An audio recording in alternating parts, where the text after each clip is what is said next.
quarto domingo já do tempo da Quaresma, esse tempo de conversão para todos nós. Hoje é domingo, o dia do Senhor, o dia de Deus, o dia reservado a Ele.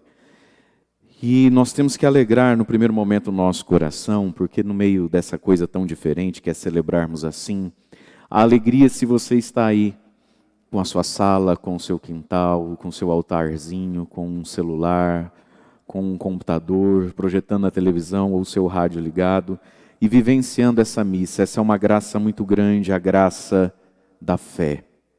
O final do evangelho de hoje terminou dizendo, quase no final, que o homem se ajoelhou para crer, diante de Jesus, se prostrou-se diante de Jesus, eu creio, Senhor.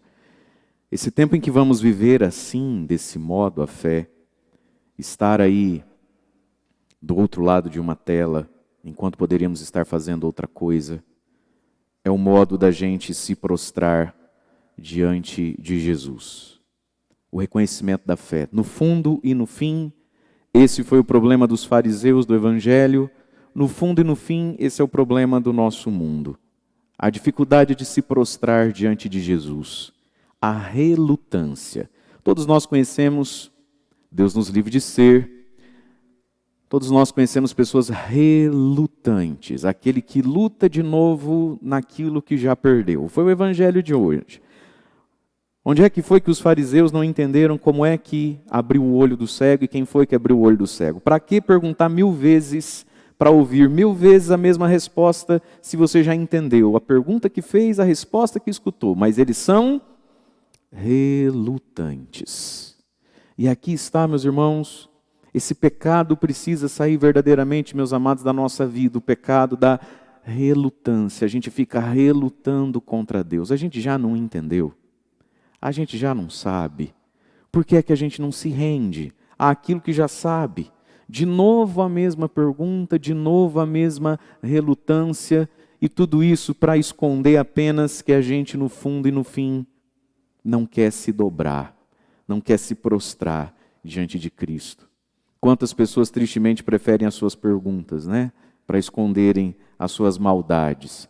E no evangelho de hoje, irmãos e irmãs, ainda falando de relutância, tem algo de muito interessante quando Jesus disse assim para os seus discípulos: é necessário que realizemos as obras daquele que me enviou, está falando do Pai, enquanto é dia. Vem a noite em quem ninguém pode trabalhar. Fico pensando aqui, e nós vimos aqui, qual foi a obra que Jesus fez. Jesus cuspiu no chão, fez barro e passou no olho do cego. Se a gente ler a Bíblia, a gente vai ver que lá no Gênesis, o autor diz que Deus fez o homem como que um boneco de barro. Quando Jesus vem e faz esse gesto nos olhos do cego, mistura da sua saliva. Jesus não cuspiu no chão porque era porco, Jesus cuspiu no chão da terra para dizer que a nossa cura está misturada na sua humanidade, a encarnação de Cristo. Deus se faz homem, se faz saliva, baba, toca na terra e esfrega, como se fosse um novo Gênesis, uma nova criação. Jesus nos recria, através do quê? E aqui está o importante para nós. Através da sua humanidade, da sua encarnação. E essa humanidade, essa saliva de Jesus nos toca até hoje através dos sacramentos e sacramentais da igreja. Por isso hoje no final dessa missa o padre quer abençoar a água que você vai preparar aí em algum momento com muita discrição, Fico olhando esse tanto de foto aqui, padre Murilo, fico pensando se a igreja tivesse cheio, tanto de gente que já tinha saído para tomar água, fazer xixi e voltar, Espero que aí na sua casa esteja todo mundo quietinho. Mas no final o padre quer abençoar a sua água. Lá na hora dos avisos, no final da missa, você corre e pega lá a água. Veja, meus irmãos, Jesus nos toca através dos sacramentos e dos sacramentais enquanto é dia, porque vem a noite. Talvez esse versículo para o momento que a gente vive seja simbólico, profético, não sei. Nós estamos na noite. Não é possível a saliva de Cristo na noite. Não é possível vir à missa, não é possível comungar, não é possível casar na igreja por um bom tempo agora, verdade? Não é possível, por essa semana, a grande maioria das nossas paróquias da Diocese de Umuarama seguindo as determinações das prefeituras, vão ficar tudo fechado, secretaria tudo fechado, então não tem o padre para absolver os pecados, a saliva que não tem. Por quê? Porque chegou a noite. E talvez, meu irmão, muitos que me acompanham agora, sejam pessoas ou vão se lembrar de pessoas, que um pouco antes desse coronavírus explodir, quase vieram à missa, mas relutaram. Não é? Ou você chamou alguém para vir e ela relutou. E aí chegou a noite em que ninguém pode trabalhar, a noite da ausência um pouquinho de Deus. Por isso, irmãos e irmãs, é tempo da gente aprender para quando tudo isso passar. Chega de relutar. Só Jesus com a sua saliva, ou seja, com a sua humanidade que nos toca através da sua igreja, palavra, Eucaristia e sacramento, só Jesus com a sua saliva cura e refaz o ser humano. Nós precisamos nos libertar do triste pecado da relutância. E nesse tempo de Quaresma, Deus vai nos ensinando a ir convertendo o nosso coração e a nossa mentalidade. A primeira leitura, livro do profeta Samuel, narra o dia em que Samuel vai à casa de Jessé, em Belém, ungir um dos filhos de Jessé para ser o novo rei de Israel. É a história, o início, da história da unção do jovem do rei Davi. E aí nós vemos que até Samuel quase se confundiu quando ele viu um tal de Eliabe. E falou, é esse. Esse aqui tem cara, tamanho, jeito e porte de rei. É o Eliabe. Certamente esse é o ungido do Senhor. Mas Deus disse, olha só, não olhe a sua aparência, nem para a sua grande estatura. Quem vê cara não vê coração. Eu o rejeitei. O homem vê as aparências. Deus vê o coração. E aqui está, irmãos e irmãs, esse tempo da Quaresma, na sua simplicidade e austeridade, para a gente se converter das nossas futilidades. Olha lá, o Eliabe que nos encanta, o Eliabe que nos seduz, e a gente jura que naquilo e naquele está a salvação, e Deus vê o coração e não as aparências. E aí a gente vê que nem o Jessé apostou no filho Davi. Chega ao ponto de Samuel dizer, rapaz, Deus me mandou aqui para ungir um filho teu, não é nenhum desses. Você não tem mais nenhum filho, não? Aí diz, tem o Davi. Quer que chama? Nem o pai de Davi estava apostando no Davi. Quando vem então Davi, manda buscá-lo. Manda buscá-lo. José mandou buscá-lo. Era Davi, ruivinho, de belos olhos, de formosa aparência. Davi não tinha pose, postura e carranca de rei guerreiro. Ruivinho, belos olhos, formosa aparência. E aqui está, meus irmãos, Deus disse então a Samuel, levanta-te e unge. É esse. E Samuel então unge um chifre todo, enche um chifre todo com óleo, derrama sobre Davi, na presença dos seus irmãos. A partir daquele dia o Espírito do Senhor se apoderou de Davi. Veja, irmãos e irmãs, Davi tinha aparência frágil. Até porque a gente sabe, Davi era músico, a harpa, a lira e a poesia. E Deus fez de um jovem de aparência poética e frágil um forte guerreiro. É a unção por dentro. Quando o Espírito do Senhor se apodera de nós, nós, ainda que não pareçamos por fora, nos tornamos verdadeiros guerreiros. Me vem à cabeça aqui, quantas mulheres, quantas senhorinhas, pequenininhas, uns toquinhos de gente, frágeis, cheias de doenças, às vezes, e dor no corpo, verdadeiras guerreiras, na fé, na oração.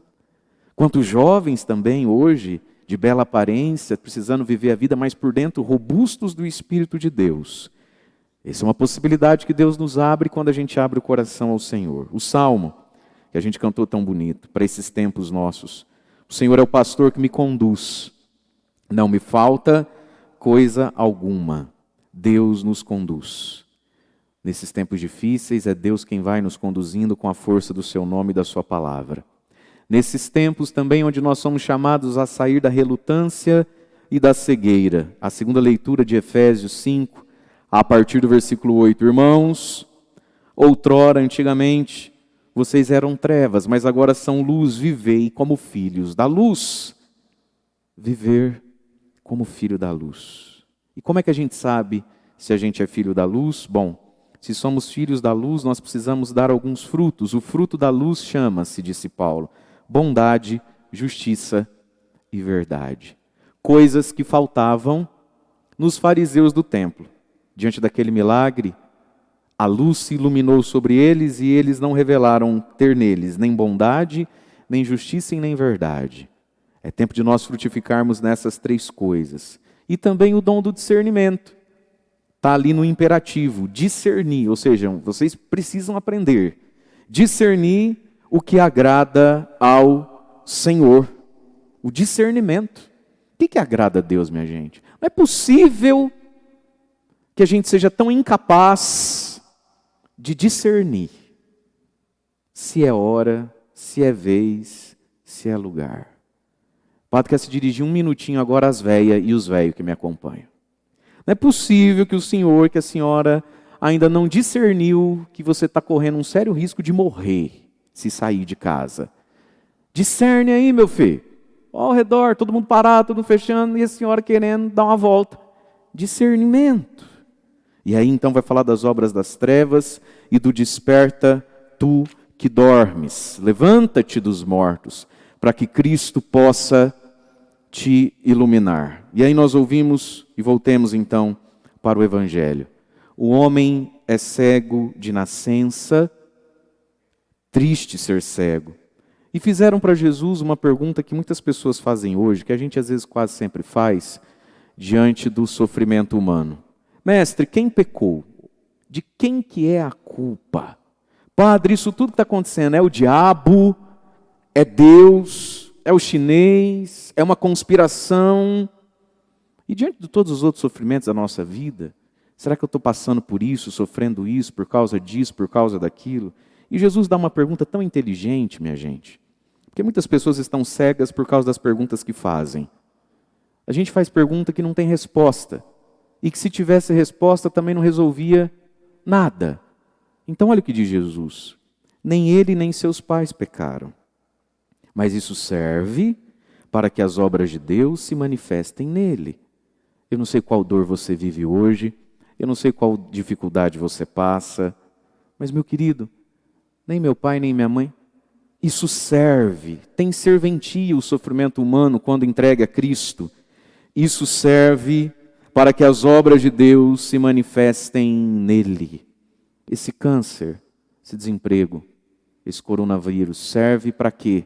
Serve para que se manifestem as obras de Deus. Essa abertura da minha vida, dizer, Senhor, eu estou aqui para que em mim se manifeste a tua obra. E aí vem o toque de Jesus, sacramental, que lá, e manda o homem, vai lavar-te na piscina de Siloé, que é uma imagem aqui, né, das águas do batismo. E o cego então começa a enxergar.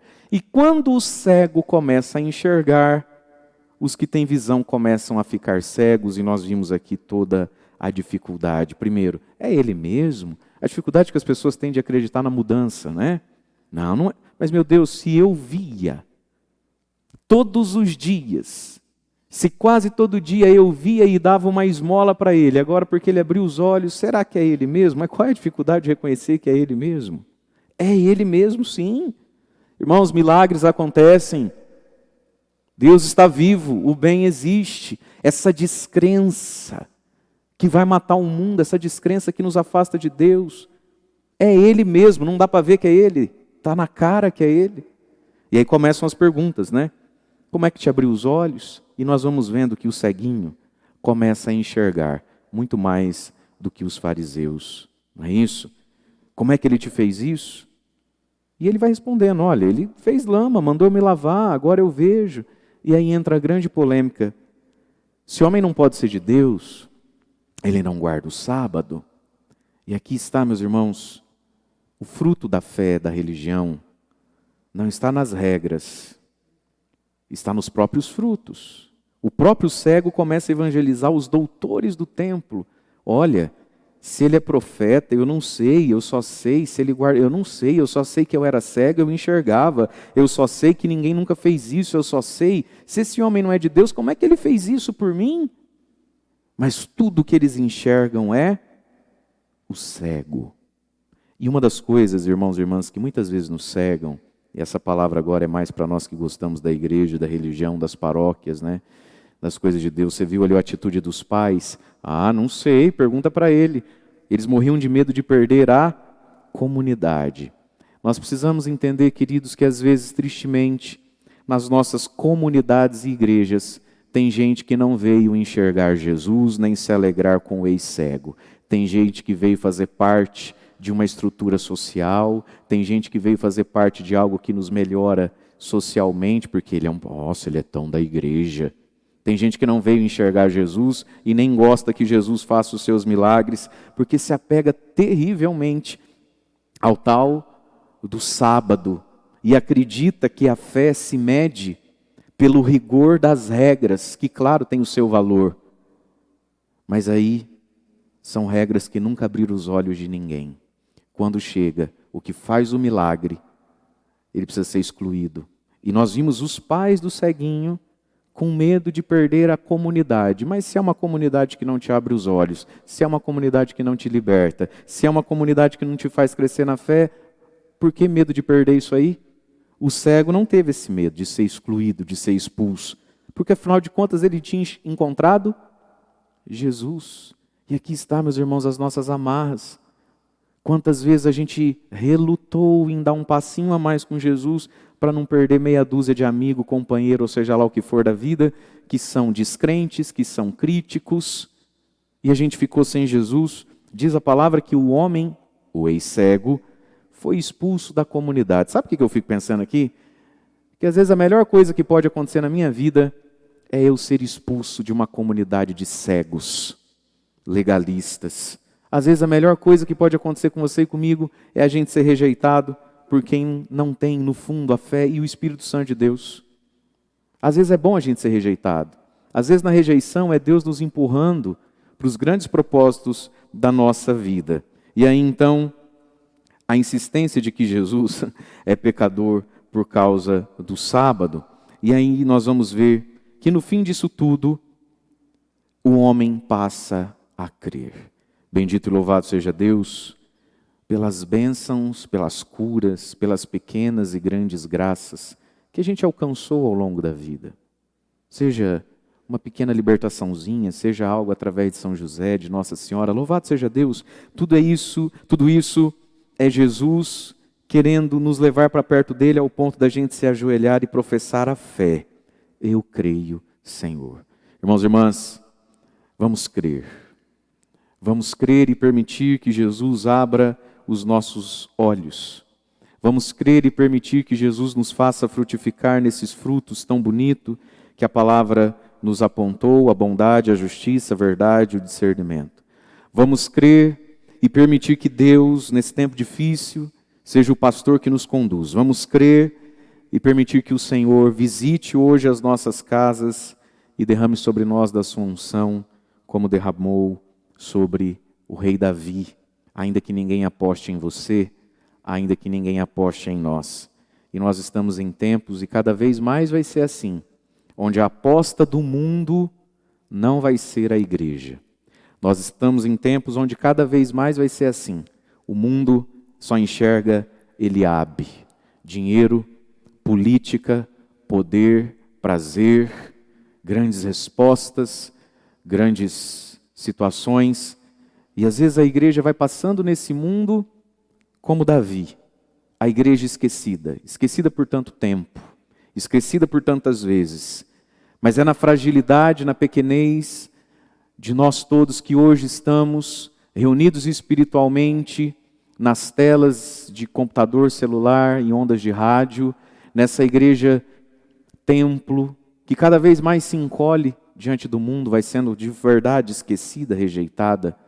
Quantas pessoas em momentos assim ou ao longo da vida pensaram em tudo e em todos, menos em Davi, menos na igreja, menos na fé.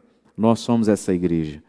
Vamos crer e permitir que o Senhor nos unja, que o Espírito do Senhor, que se apoderou de Davi, se apodere de cada um de nós. Louvado seja nosso Senhor Jesus Cristo, para sempre seja louvado.